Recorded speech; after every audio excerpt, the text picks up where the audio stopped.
الله الرحمن الرحیم. سلام، وقت همه بخیر. انشالله که خوب و صحتمند باشین. چطور هستین؟ بخیر اومدین؟ درسایتون هم خوب است؟ بسیار خوب. بنخواه که درس فیلی خودم ما شما بخوانیم. درس ما درس 45 فصل 5 جغرافی صنف دهم است که بین صفحات 155 و 156 کتابتان درباره آتش فشان گفته. این آتش فشان چی هست؟ در کجاها واقع میشه؟ دلیل و سببش چیست؟ در درس فیلی خود ما شما خواد فهمیدیم. اما در درس گذشته چه چیزا رو خواندیم؟ حتما یادتان است. ما شما در مورد خطرات سیل و راههای مقابله با سیلاب ها رو گفتیم که چه چیزا باشه.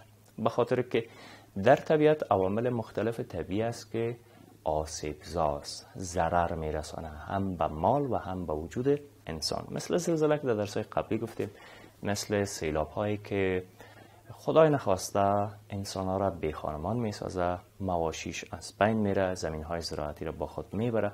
در کل آسیب های بسیار زیاد داره که در درس گذشته ما شما خواندیم. بین خطرات سیلاب و راه های مقابله را با او یک مرور کوتاه داشته باشیم که در درس گذشته گفته بودیم. گفتیم که سیلاب جریان آب باران است که به شکل غیر مترقبه از دره های کوهستانی به حرکت میفته.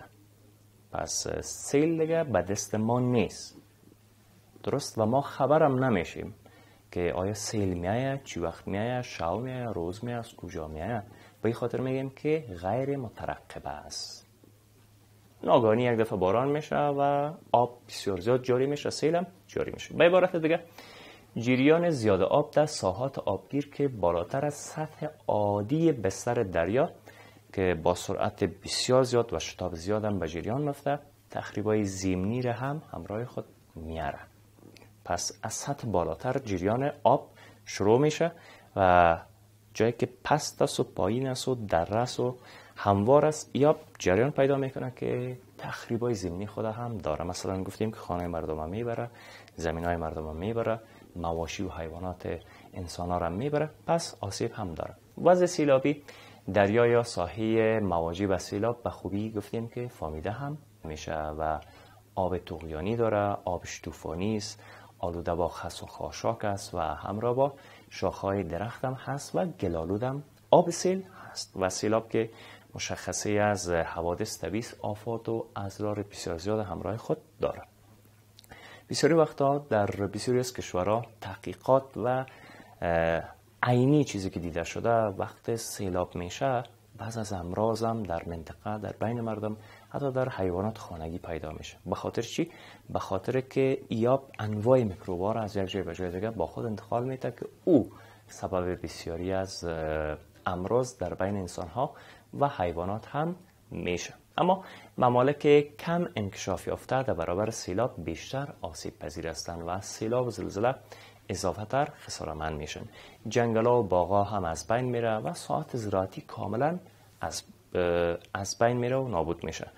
خساره سیلاب هم مربوط به حجم آب طغیانی و میل اراضی، مواد که آب همراه خود میاره مثل سنگریزای خرد و کلان که به حیث وسیله تخریبی و ضربه عمل میکنه. این تخریبا به اندازه کم و زیاد هم هست. مثلا در سال 1320 هجری شمسی سیلاب بسیار زیاد شدید گفته میشه که قریه گلدره کوهدامن به سنگلاخ کاملا مبدل میسازه و ده ها قریه و صدها نفر، هزاران جوان و تعداد زیاد از باغا هم از بین میره. ببینید که چقدر آسیب سیلاب فوق العاده زیاد است. و از انواع سیلاب گفتیم سیلاب معمولا به چند نوع: سیلاب های هموار بود، سیلاب های دریایی هست، سیلاب های ساحلی و سونامی هست که خوشبختانه ما سیلاب های ساحلی و سونامی نداریم به خاطر که به بحر را نداریم و معمولا اون محیط ها سونامی ساز میشه و سیل میه. و سیلاب هایی که در اثر ترکش جیلای یخچالی در سلسله کوههای هیمالیا و تیانشیان زیادتر به نظر میرسه، معمولا سبب سیلاب ها میشن که دانه دانه در درس گذشته یا رو براتون تشریح کردم. ان شاء الله یادتون آمد. بسیار خوب. بین از اهداف درس جدید خود براتون بگویم. برای حمایت از ما چینل بیگم اکادمی را سابسکرایب کنید و سپس زنگوله را فشار دهید تا به تمام ویدیوهای درسی ما دسترسی داشته باشید و از آنها مستفید شوید. هدف اول درس ما شما کسب معلومات در مورد آتش فشان است. این آتش فشان چیز شاید بسیاری وقتا در تلویزیون ها دیده باشید. امروز خواهد شناختیم. و هدف دوم آشنایی با آتش فشان های دنیاست. ببینیم که در کدام نقاط دنیا کدام آتش فشان ها وجود داره. پس بریم که آتش فشان را براتان تعریف کنم و ببینیم که آتش فشان یعنی چی. زیاد آتش فشان شنیدیم یا تا دیدیم در تلویزیون نشان میدن که کوههای آتش فوران میکنن و هر چیزی که در گرد و کنارش است، حتی بسیاری وقتا خانه ها، سرک ها، قریه ها را دیگه مکمل میسوزانه و از بین میبره و مثل آب این آتش فشان جریان پیدا میکنه. فکر میکنین که یک دریای آتش است. پس بین که این آفت طبیعی را بشناسیم و بفهمیم که چرا به وجود میاد. آتش فشان عبارت از حرکت صعودی مواد آتشین طبقه داخلی زمین یا مگماست که در اثر فشار ایش بسیار زیاد مهم است که آتش فشان در اثر چی به وجود میاد. درست که در اثر فشار، حرارت، تعاملات کیمیایی و تغییرات فیزیکی که بالا میآید باعث دگرگونی قشر زمین میشه. اصطلاح لاتینیش به نام ولکانو یا فولکان یاد میکنن. درست؟ مواد آتش فشان که از طبقه داخلی زمین با فشار زیاد بالا میآید، بسیار وقتا دیدیم که کوه آتش میاد بف میزنه، پاش میشه، بسیار جای دور میره. دقیقاً میگه در کتاب دارم گفته. این مواد آتش فشان هم از طبقه داخلی زمین با فشار بسیار زیاد بالا میاد که بسیاری وقتا در قطعات خشکی تپه‌های مخروطی شکل تشکیل میده و بعداً با صدای بسیار زیاد مهیب و هولاک انفجار میکنه. وقت آتش فشان ها که غیر فعال است یا حتی فعال است و لحظه که دلش میشه آتش فشان شود انفجار میشه و صدای بسیار زیاد خراب، بلند، مهیب و هولناک هم داره. دلخراش است. این میتونه از نشانه های آتش فشان هم باشه. وقت آتش فشان میشه چی کارا میشه؟ این رو باید بفهمیم که اگر آتش فشان میشه چی حالت به وجود میاد در اون منطقه در خود آتش فشان و گرد و کنارش. دود، سنگ پارچه‌های آتشی، مواد غلیظ و گداخته آتش از دهانه آتش فشان بیرون میشه و به چهار طرف هم جریان پیدا میکنه که در راهش هر چیزم به در اثر حرارت زیاد کاملا ذوب میشه، کاملا از بین میره و خودش میشه آتش. هر چیزی که باشه، خدا کنه که سنگ باشه، گل باشه، درخت باشه، موتر باشه، خانه باشه، هر چیزی که باشه وقتی در راه آتش فشان میآید او را ذوب میکنه و از بین میبره. درجه حرارت آتش فشان از 3000 درجه سانتیگراد اضافه تر می باشه. الله اکبر، بسیار زیاد قهر زیاد است.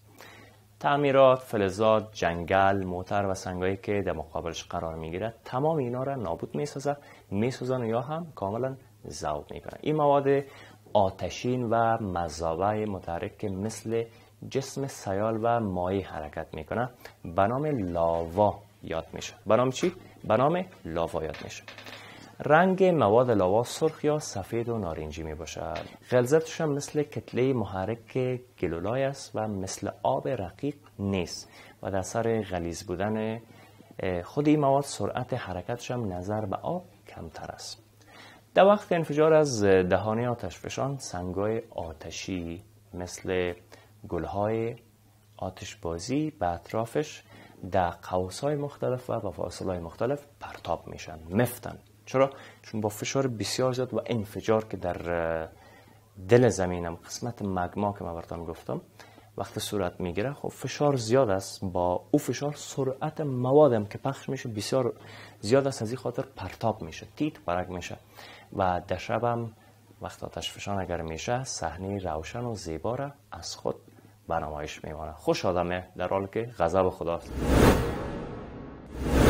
اما ببینیم که این آتش فشان ها خدای نخواسته در کجاها اتفاق میفته و وجود داره. در سواحل شرقی و غربی بحرالکاهل جاهای زیاد وجود داره که در طول زمانهای جیولوژیکی و جیولوژی نقاط داغ و فعال آتش فشانی را هم با وجود آورده و معرفی هم میکنه. از این سبب هم سواحل اطراف بحرالکاهل به نام حلقه آتشین یاد میکنن. چرا؟ چون آتش فشان داره که بعضی جزایر شرق دور، ساحه کمچتکا هاوایی و سواحل غربی امریکا هم شامل این مناطق میشه.